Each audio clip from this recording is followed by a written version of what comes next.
Pop, pop, pop, pop, pop, pop, pass the popcorn, pass the popcorn, pass the popcorn, pass the popcorn, pass the popcorn, pass the popcorn, pass the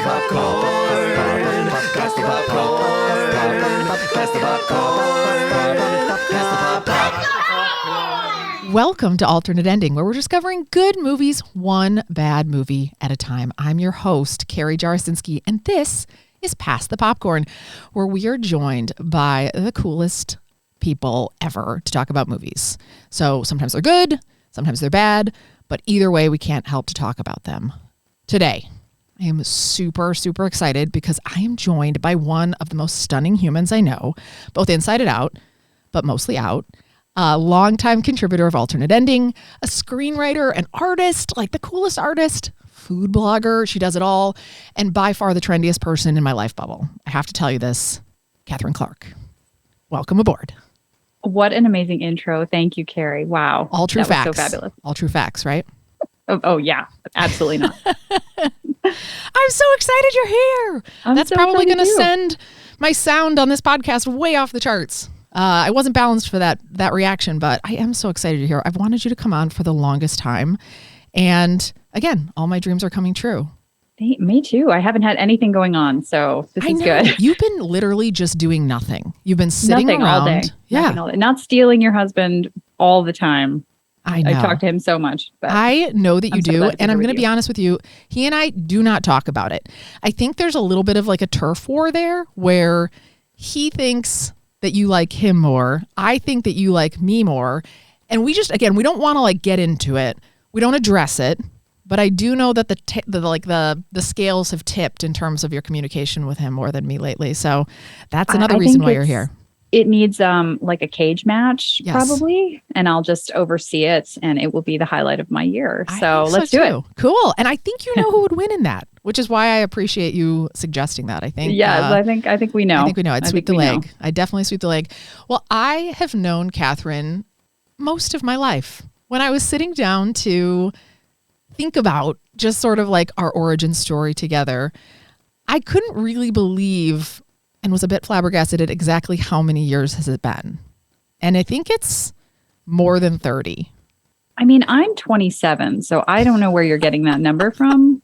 Fair. But probably, yeah. Fair. That is actually fair. And I will get there because you are the trendiest 27-year-old that I know and the only person that I know that's in my generational sphere that could hang with a 27-year-old, but we'll get there. I think we met when I was 7. Is that fair? That sounds about right. We won't do the math. Becky and I, your Yes. sister Becky and I were 10, and I'm 3 years older than you. Yes. But yet somehow 15 years younger. But somehow in my 15 head, years younger. Yes. And you appear that way as well. I also really want to like be honest and upfront with you. Despite how much I adore you now and think so highly of you, you weren't always my favorite friend. That's true. I did offend in a pretty major way back in the day. It's locked in, honestly. Do you remember in like Inside Out when they talk about like that long-term memory bank? Yes. You are a long-term memory for me. I don't even think you're going to be able to talk about it. I think it's too much. It is too much for me to bear. And I don't know if the fact that I really haven't evolved much since then, like I think if it happened again today, I think I would probably hold a multi-year grudge against you again. But to set the context, like Catherine said, she and my sister were best friends in 5th grade. I guess it started around 5th, 6th grade through middle school. And I was just the little sister that wanted to hang out, just wanted to be there and participate in whatever shenanigans you guys were participating in. And so Catherine would often come with us on family adventures. And so I will say, I remember it clearly. We were sitting on the top bunk at my parents' cottage and hanging out. I'm sure you wanted me there as being the 7-year-old that was there. And I think, how did it play out? I hope my memory serves me right, but I think it played out essentially like I was probably doing something not annoying at all, not irritating at all. And you referred to me as the B word. I did. It was a hard time. I don't remember the exact situation because I did not internalize it like this, but I should have. I really should have. The B word was a big deal back then. It was. And I'm going to say it here. I don't like to say it out loud, but I'm going to say it loud and Content just sort of warning. Content warning. It was butthead. It was butthead. And I was deeply offended. But I want to say you had a turnaround. So I didn't really. You didn't reveal it to me for many years. I think you were in college or something when you revealed it. Was it really? I was deeply scarred. I remember being like, oh, I gotta go. I'm gonna have to pivot over into one of Becky's other friends. There were a few at the time, so my options were limited. Yeah, you lowered in the rankings, but I think by the time we were 12, it came around because you're in another one of my most fond memories that I'm going to creep you out with. Okay. I don't know this one. I know. Do you remember our moment when we were in Georgia together? I remember Georgia for sure. You remember this differently than I. But I remember at this point, you and I were starting to realize that our commonalities were probably more aligned than yours with my sister, our interests. Absolutely. And so at this point, I don't know what Becky was doing, but you and I decided. Oh, were we watching a movie? Yes. Together? Yes. In our blanket fort, in a creepy corner at my grandparents' house in Georgia. And we pulled the 4-inch TV out of my parents' conversion van, their creepy conversion van. We pulled that out. We made like a little nook for ourselves. And we got the VHS tape out of Somewhere in Time. That's right. Oh, classic. Tragic. Yes. Oh my gosh. Yeah, it's funny that, it was a movie for one thing, how coincidental is that? But you had to really overcome some things to get to that point though. And I feel like we really broke through the barrier. I think so too. And then it was smooth sailing after that. Yeah. No, I mean, Becky is great, but we have always been polar opposite people in a lot of ways. So I'm so glad that she jimmied you into my life as well. I am as well. I think the other thing that you mentioned earlier, and it's all 100% true, and you're going to try to be humble and you're going to try and say, I don't know what you're talking about, but it is true. You do happen to have this vast divide for me now of your coolness scale. You're able to, despite being whatever generation, are you XYZ? I'm a millennial. A millennial. I'm definitely hardcore. A hardcore millennial. I go to you for like advice on how to be cooler. And we came from the same beginnings. What do you think you attribute your ability to sort of keep up with society, keep up with, I don't know, all the terms, all the trends, all of it? Like, what do you sort of attribute that to? I definitely don't. I think it's all relative, and most people would look at us like, wow, what a couple of cute nerds they are, not knowing anything. But I do think this is going to come up later in our conversation, and it's very relevant to a movie that I was hoping to talk with you about. But I don't know. I think I'm youth obsessed. I really love the two youths that are out there. I really love them. So I think my fascination with them never ends. I've always been like a coming of age story junkie. And I think I'll go back and watch Degrassi. I'll go back and watch stuff that is not for me and never really was. And so you just have to be obsessed with things that aren't you. That's how you do it. That is good to know. I have a completely different approach, which is again, why I'm getting left in the dark ages. And when I've been traveling with my millennial work friends, I'm just completely, I don't know what they're saying. Like, I don't know what words they're saying. And I have to like quickly take notes and send them your way to be like, what is this acronym? I don't know. I will let you know when you're being mid or and it's not lit. And I am being sus sometimes. My kids tell me teach you how to do sus. the right heart hand, because the millennials have a different heart hand than Gen Z. So we'll do some. What's the original heart hand? So the heart hand for the millennials is where you take your whole hand and sort of make a heart with your whole hand. But the Gen Zers are using their pointer and their middle finger to make a heart. It's very distinguishable, and they're calling us out for it, just like our middle parts and our straight leg or skinny jeans. I have been meaning to get a pair of flared pants. I have not yet, but I plan to transition there. Tell me this. I didn't know there was a Gen Zero.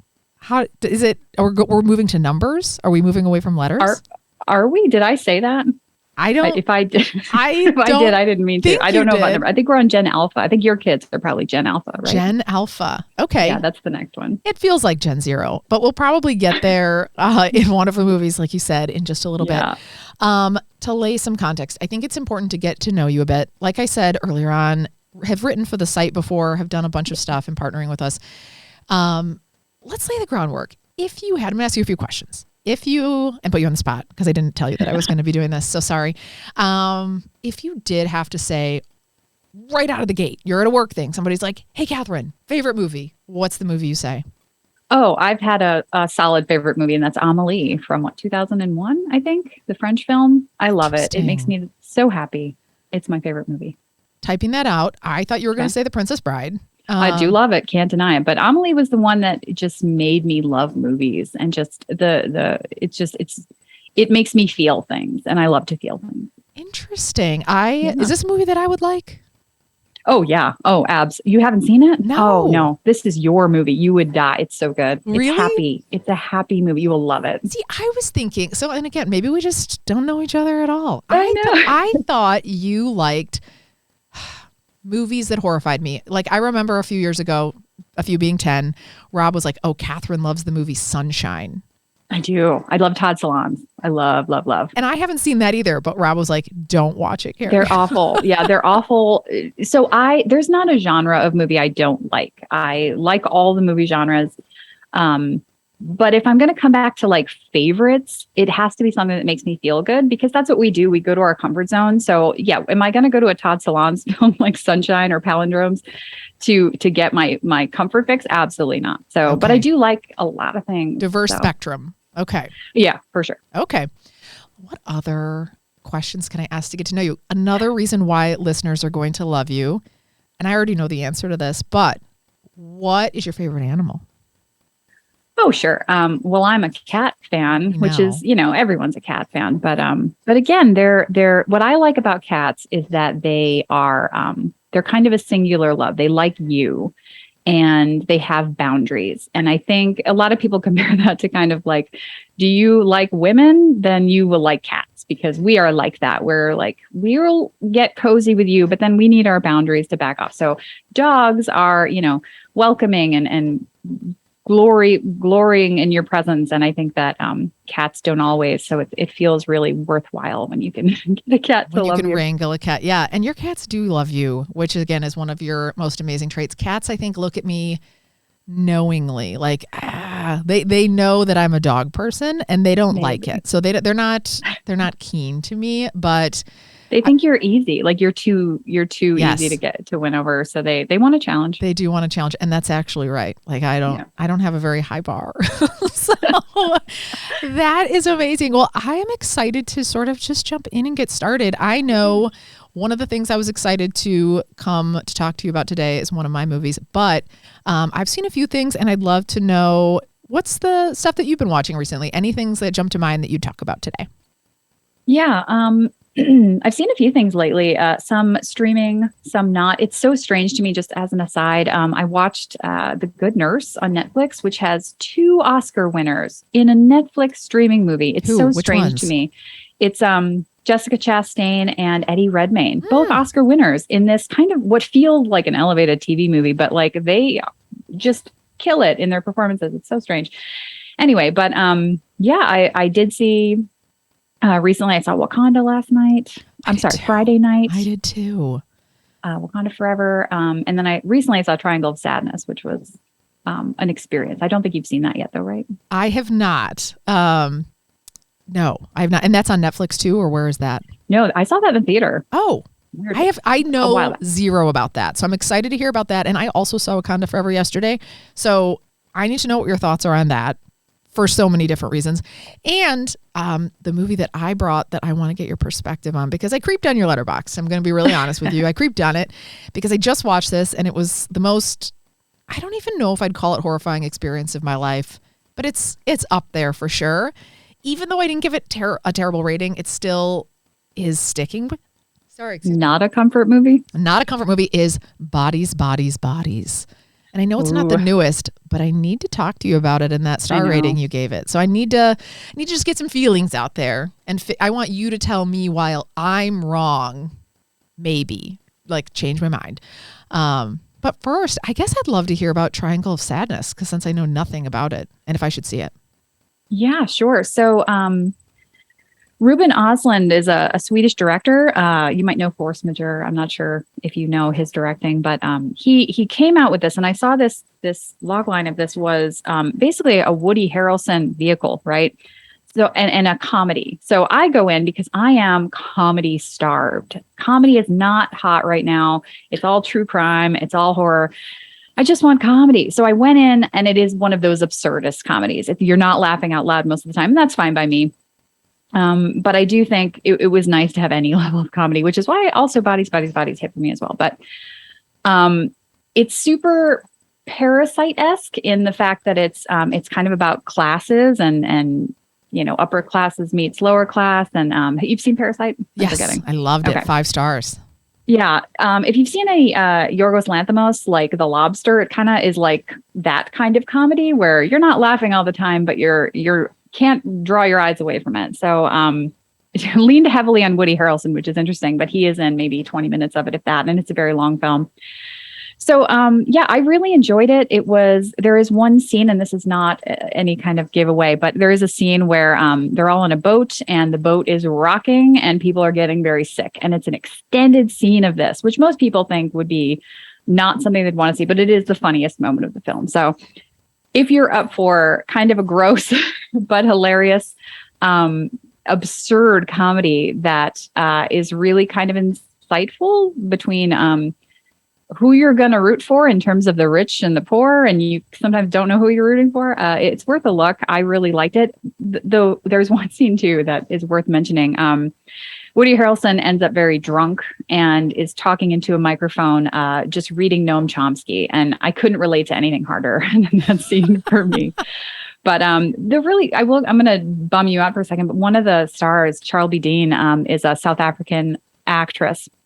And she's gorgeous, and I just was obsessed with her, and I can't wait to see more. And then I look her up, and she had died before the film was released. So of like an infection, something awful, something tragic. So what a downer this was. So anyway, this storied history of this film is fascinating in itself. But so I'm assuming super young.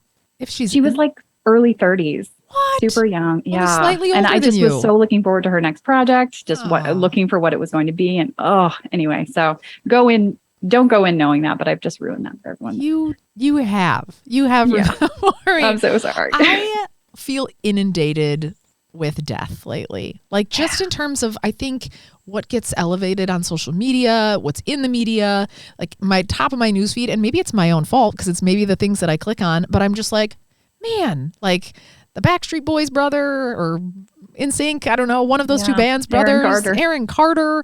And then I end up in these rabbit holes for like most of my morning where I'm like, I don't really know Aaron Carter, but now I'm really sad. And then I'm like looking at old interviews, and it just feels, I don't know, it just feels tragic lately. I just gotta turn it off, I think. It's us showing the algorithm that we want to see the car crash, so therefore it shows us more car crash. And it's a bubble you don't want to get stuck in. I know. And now how do I get back to puppy videos now that I've clicked on Aaron Carter? Now Aaron Carter's suddenly in my Instagram feed. And again, this is where we'll get there later.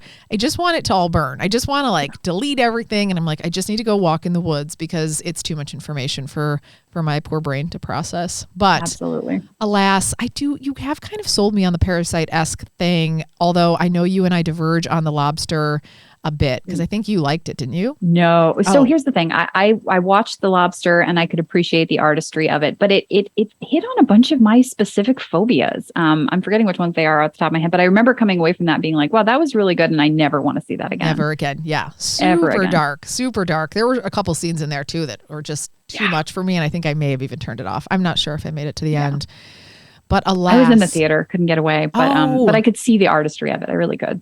Yeah. For some people. Sickos. Anyway, cool. Well, I will probably add that to my list, and I'm kind of debating on where to go from here. I kind of want to jump to Wakanda Forever, I think, if that's okay with you, because I also saw that last night, and it's super, super fresh. So I'll tell folks that haven't seen. We will stay out of spoilers. I know that nobody thinks that I'm capable of that, but I can. I can just buzz me if I go too far. So Black Panther, Wakanda Forever. Went in feeling skeptical. I, for some reason, and I don't know if this is the right school of thought, I didn't read anything about it. I felt weird about Chadwick Boseman's passing and then kind of like continuing on and like pursuing another installation of this. So I went in a little cold on it. That said, I went in. The story essentially sets out right out of the bat that he is gone. That's first 5 minutes of the movie, that he's gone. And then what it ends up doing is being sort of this emphasis on the female warriors then within Wakanda, who, no surprise, end up in a bit of adversity. Somebody, as you know, wants their adamantium. What do they want? What's that material they have? Why do you have to tell me a word that I absolutely knew 5 seconds ago? This is what happens to me all the time. It's not adamantium. It's something blue and powerful. Uranium?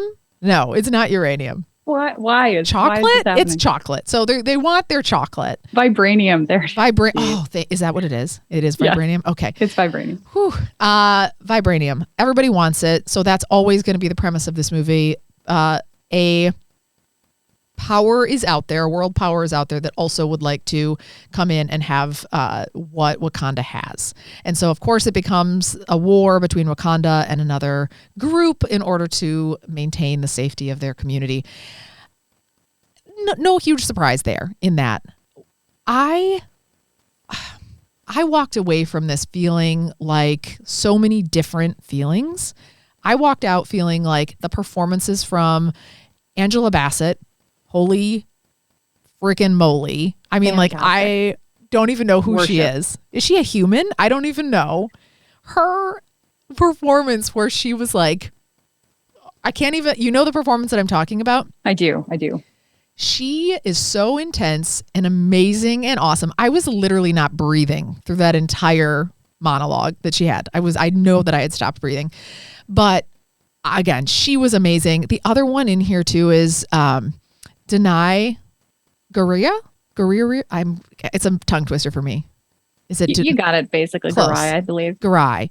Yeah, she's always so good. What in the world? Yeah. Like the performances alone are unparalleled in my opinion. I've never seen anything like it. I've never seen anything like it. So the fact that it was this emphasis on the powerful force that is these female warriors, and the fact that like it's just such a, like, you walk out of there with a twitch in your body wanting to like punch somebody in the face. Anybody. I just want somebody. Did you? No. I wanted to punch a passerby in the face. I just felt like I can just take over the world. Like, I just feel like you walk out of that with an energy running through your veins. Imagine being your daughters and feeling that. Yeah. Imagine how the world could change with that kind of attitude. 1,000% agree. 1,000%. And they're just seeing it and taking it in and they loved it. But seeing that just right in front of you, and again, knowing the strength and the power and all of that. And again, what in the world is their arm workout? I don't know. I need to find out. All of them are just like the Michelle Obama workout. Nobody knows how it works. We don't know how it works, but they are truly warriors in real life. And so it's just, I don't know. I walked out of this, again, walked in a pessimist, walked out feeling like it was a movie that I really, really enjoyed. But I would love to know if I'm wrong. Is it as good as I thought it was? Oh, I love that take. So for background, I watched Black Panther 4 times in the theater, I believe. I kept going back for more. And the thing is, the plot is fine. It's good plot. It's following a kind of a script. But everything around the plot, from the casting to the men in the cast being very much second fiddle to the very powerful women.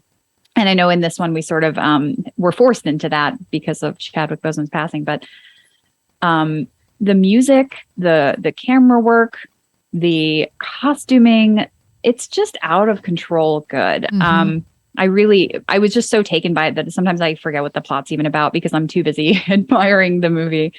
But it really is, especially when you compare it to performances in the MCU and sort of the level of amplifying voices. Nobody does it like Ryan Coogler is doing in Black Panther and Wakanda Forever. So for me, I went in with high expectations and they were basically met for me. I don't think it was as good as Black Panther, but I think that's partially because I didn't know what to expect and my expectations were nowhere, and it just blew me away. So no, I felt super empowered and just the way that they handled Chadwick Boseman's passing was, I thought, really respectful. And I had to look away sometimes because I was crying in the middle of the theater. And I think everyone there was. It was just a really more emotion than we would typically get in an MCU film. So it just feels like a step above. And I know I'm alone in thinking that, because most people do not think of either of these films as sort of the upper echelon of the universe, but I definitely do. I see. Well, and you read, which I don't, and so I would just be right in your camp. I'm like, this is upper echelon MCU for sure. Rob asked me afterwards, like, oh, did you prefer this or Doctor Strange? And I was like, this, like, not even in the same universe. Like, I don't even remember Doctor Strange, but this sticks with me. This stays with me. And I felt the same way. I was also like weeping at the end, like a weirdo. I mean, I'm sitting there, tears streaming down my face, and multiple points throughout the movie. Like, again, I think at that Angela Bassett scene, I think I started to cry too. And I just was I think the best way to say it is I was just so overwhelmed. And I think you're coming in feeling sensitive, like you're coming in feeling kind of like, oh, how are they going to do this? And it was just I thought that they did a good job of like paying kind of a tribute, but at the same time, not making it the entire focus of the movie. That again, I thought was really well done. I'll also call out, there was the sweetest man and his little son sitting next to me, like a couple seats over. And this dad was here for it. Like, he was here for it. And he was so excited. His little son, who was probably like 5 or 6, was just a 5 or 6-year-old. So he's kind of talking a little bit, moving. And the dad is politely trying to be like, like, stop it. Just like, stop it. But at the same time, he wants his son to be seeing this movie for what it is too. And so he's trying to like explain. So the kid's like, what's happening with this? Or like, why does the guy's lip have that giant thing in it? Which is a prosthetic, by the way. Fantastic. Oh, is it? I kind of wondered if it was real or not. Thank you for clarifying. He's asking all these questions. So the dad's trying to frantically ask these questions as well. Okay. So 3-hour movie, dad has to go to the bathroom. And you could tell he just doesn't want to go. He does not want to go to the bathroom. He is literally gone for 45 seconds. He must have just been like sprinting. Just in the hallway. In the hall. He went in the aisle. Like, I don't even know. I didn't even really notice that he was gone because he was gone so short. So anyway, he comes back into the theater, and then he like I can see him trying to get my attention. And he's like kind of like waving his hand at me, trying to get my attention. And I was like, oh, yes. Like, what? Yes. Like I'm trying to respond to him quietly. And he's like, can you please talk to me about what I missed? And I was like, so worst person to ask. I am by far the worst person you can ask that. Number one, you've put me on the spot. When I'm put on the spot, my mind goes completely blank. Number two, while I'll watch these movies, I'm absorbing 65% of the movie. That's fair. Other part, I'm analyzing arms. I'm thinking about how I can apply these warrior skills in my real life.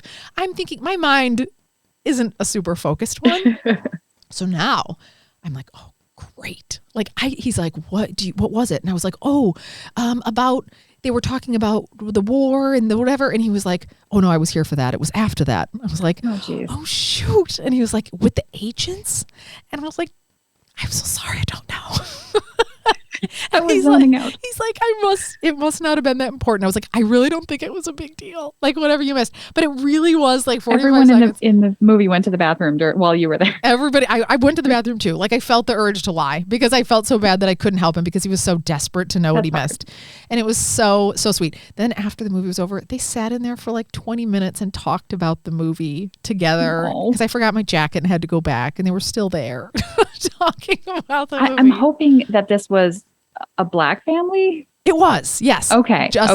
Father, son, yes. Yeah, it just feels like, we're coming at this from a very different perspective, and we're so happy for the female representation, but there is a real sense of not ownership, but certainly a shared understanding in the Black community. And I think that there was a lot of discourse on social media about what it means to them and what Chadwick Boseman meant to them. And it's just so great to think that 5-year-old, just like your daughter seeing it, that 5-year-old seeing this for once. I had a friend, and this is, too much depth, but I had a friend who, they were turning a superhero into a gay superhero, and he just didn't understand why they had to do that. And it's hard to express when you never see yourself, or if in our case, we only see ourselves, with our butts hanging out or whatever it is, to see yourself in such a meaningful way is just fabulous. I just love it. And I'm so glad that they had that talk and they can get that missed scene in when they buy the DVD. So no worries there, but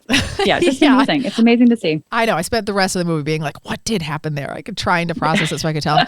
But yeah, I asked him afterwards what he thought of the movie, and he was clearly choked up as well, like clearly caught off guard, I think, by how choked up he was. And then he just said like, that was so powerful. And I said, yeah, it really, really, really was. And so again, just to see so many people enjoying it, highly recommend getting out, and highly recommend it in theaters too. It was just a really good visual experience as well. So Catherine, do you have another one in you, or do we need to head to a break? I'm going to leave it to you, since I'm going to, if you want a break, if you don't want a break, we can push through. How you feeling? I'm good. Let's do it. I'm ready. Let's do it. For more chat. What I am going to do, though, is the thing I didn't do when we first started, and plug my computer in. Hit record. And hit record. What if I didn't?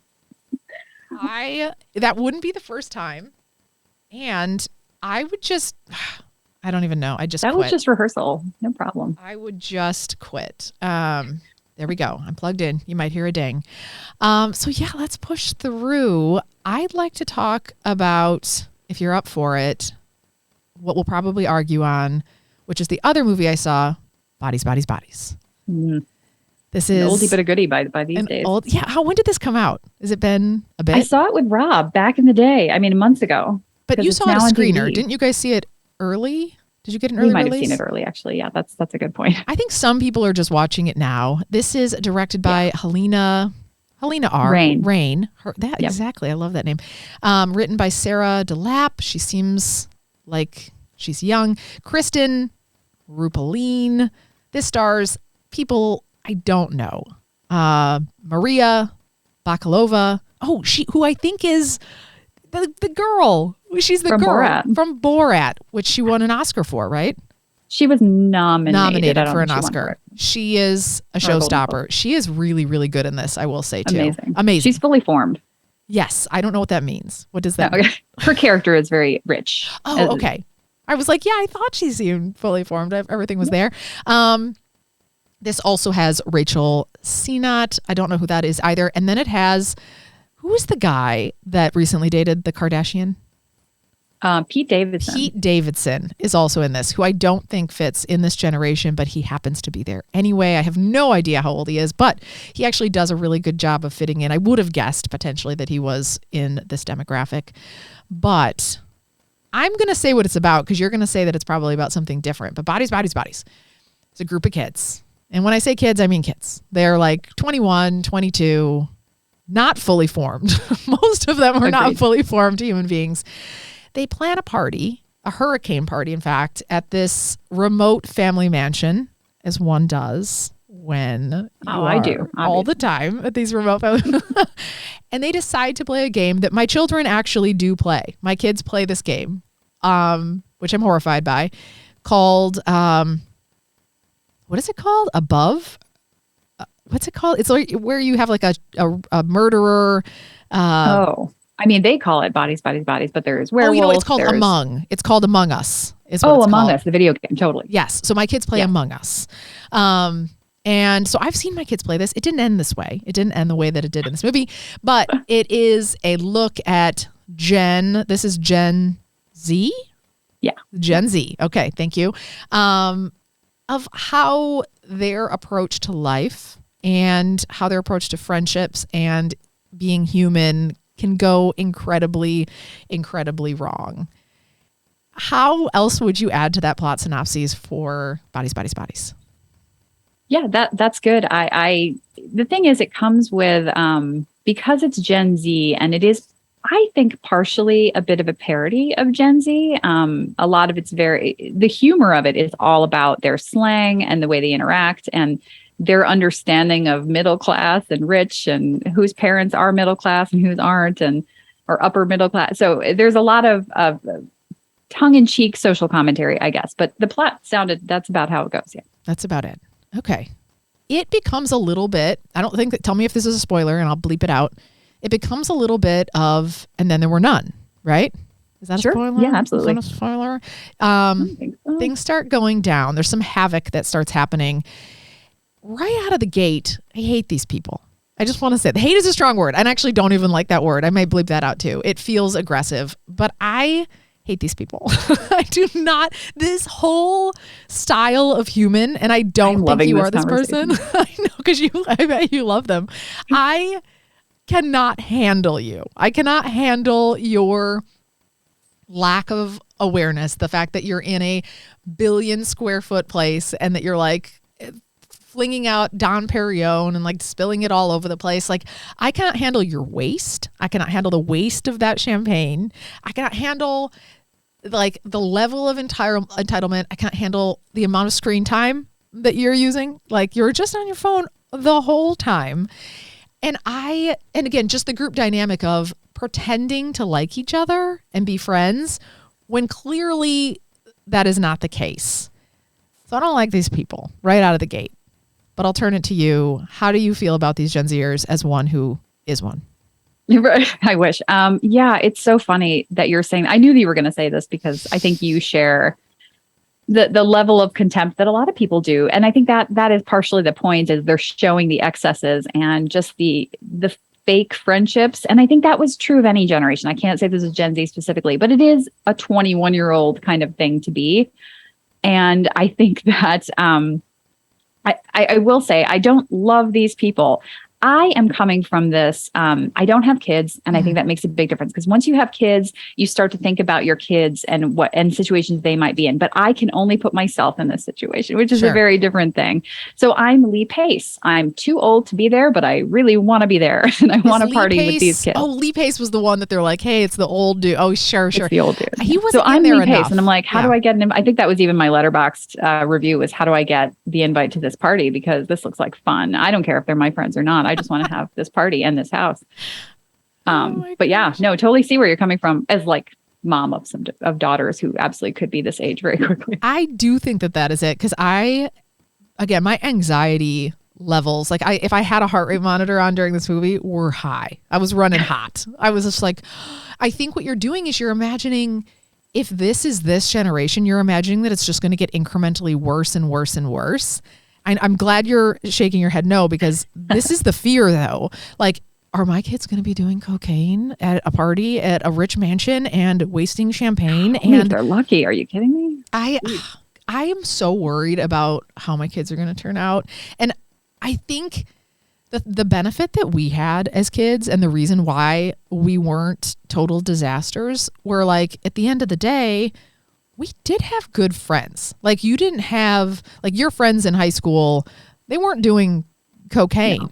They were playing chess and like, what's that, Dungeons and Dragons game? All of those things. Super nerd. Watching it. Yeah, but like, that was a good thing. You had a good network of friends. And I feel like the same thing for me. Like, I just lucked into it. I had a really, really solid group of friends, minus some people who called me the B word. Aside from that, I had like really core good friends who were kind to me and didn't pressure me into anything I didn't want to do.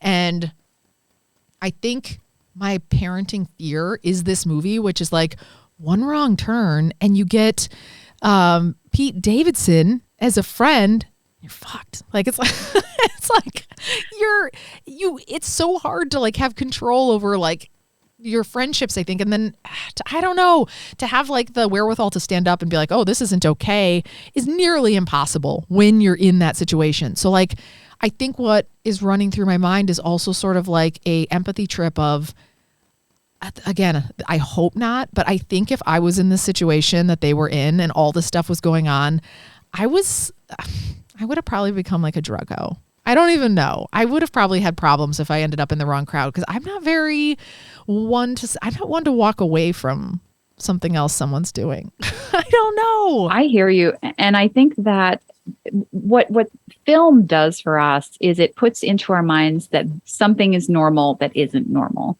And I think what I have realized, and I'm going to invoke TikTok here because I love TikTok, is I'll see someone post on TikTok that they're 28 years old and they've never had a kiss. And it's like, oh, how weird is that? And then 100,000 comments are like, me too, but we never get to talk about it. I think every generation is mostly fine. Mm-hmm. And they're not doing the things that movies would have us think they're doing. So I think it really just makes it it hyperbolizes everything. And I Sure. think it's more likely that in Gen Z's case, that the pandemic has ruined their social skills and they're going to end up sitting in their apartments alone forever, not doing any cocaine ever. I think that's way more likely to happen. Yeah. So from your perspective, they're going to be fine. Do not worry. They're going to be fine. So you're saying it's better if they were to but do I just a still little am bit Lee of cocaine. Pace and we need to go to this party. So we need to, so you're there for it. Although you'd probably like dip off if things got unsavory. Like if it got to a level where you were like, I don't want to be doing this. I would just be the sober friend and I'd get them through their trip. It'd be all right. Exactly. I know you would. You would have saved the day and they would all be here. And I won't go into it too much more. That literally, it didn't happen. I'm going to ruin things. Never mind. Don't say it, but I liked that ending. I will say I really, really, really liked the way that it wrapped everything up, because that is what made it. Would you call this like, I think it's sort of a satire, right? For sure. And so And I think that was also, and I won't get into it, but I think it was symbolic of some things. I think it kind of made perfect sense for that whole crowd of people. I also I just want to say about this movie, I went in not having seen any of Helena Rain's work. I wanted to see Instinct is on my list, but it's directed by a woman, written by a woman, edited by women. It's written by multiple women, excuse me. And I think that for me going in, I was hearing great music. And again, a lot of the details are what I focus on.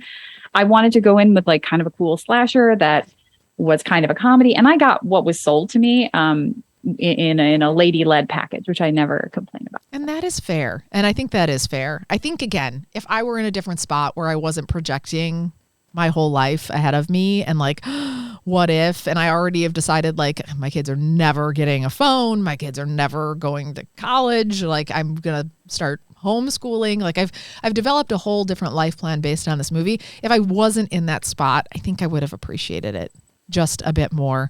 But I know you gave it 5 stars. I gave it 3. So we'll cut the difference. I didn't hate it. It was in a just good mood that day. Yeah, I think you were. I didn't hate it, but it wasn't one that I would be like, you got to race and you got to go see it unless it was the right person. I think I would tailor my recommendations on this one. Sure.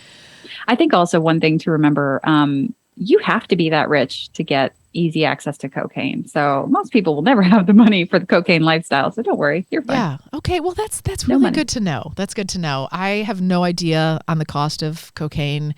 Again, it's something I've never tried, never done. And honestly, again, I have such an addictive personality. Like I would do it once and then be like, wow, this was great. At least you know. Yeah, exactly. I feel like it's the self-awareness that I have to just be like, don't try anything because you will do it forever. And then Catherine will call you and yell at you for all of your mistakes. Don't waste your money. Don't waste your money in your life. So that is Bodies. I am again, I'm glad that One more call out before we end up. Sorry. Yeah. Rachel Sennett is she was the one who, I don't know how to describe anything of the plot that she was in. But she was in a movie called Shiva Baby, which is kind of an indie darling where she plays like a Jewish, what do they call it? Like a sugar baby. What am I saying? Of course, a sugar baby. So worth a look. I really liked it. She's great in it. And I think her performance in both of these were really great. Is she the one with the podcast? Yes, she's the one. Thank you. I'm like, what can I describe her as? It wouldn't be a spoiler, but yeah. That gal. At first I looked at her, and again, this is on me.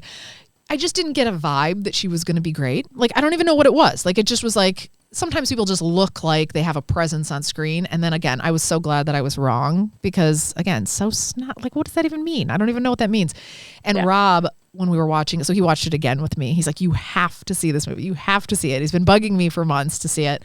Probably because again, out of evil. Like, I think he was like, he probably knew that I was going to be super stressed. I would never think of this movie for you ever. He's cruel and unusual. He loved her. Like, he just kept like getting ready for her scenes, and like the one main scene that she's in, she just steals it. And like, again, maybe the podcast thing too, where she's like, maybe that cut too deep for me. Like, it hit too hard. I was like, do I feel exposed? We've got a fan over here. I feel judged. So either way, again, I think it's worth seeing again if you're into those sort of like, again, satire, horror, Gen Z esque movies. I mean, this is my language right here, so it's no wonder. But yeah, I would definitely steer you towards Amelie instead. And Amelie and Bodies, Bodies, Bodies. Yeah. We've got a good mix here. Well, I have loved talking to you about all of these movies, and I'm so glad that you have come on. I am going to think about 5,000 other episodes that I can chat with you on, because in these rare times, it's nice to actually get along on a podcast. So yeah, no, less arguing. I mean, I'm never gonna disagree with someone's take on a movie necessarily, because I feel like there are ways to rationalize everything. Every opinion is valid on movies. There's ways to take everything. So. Completely agree. Well, thanks everybody for joining us, and mostly you, Catherine. Again, appreciate you so much for joining me. There are so many different ways that you can support Alternate Ending. You can go out to our Patreon page. You can get early access, exclusive content. You can make us watch a movie. You can pick your own episode topic and more from our Patreon site.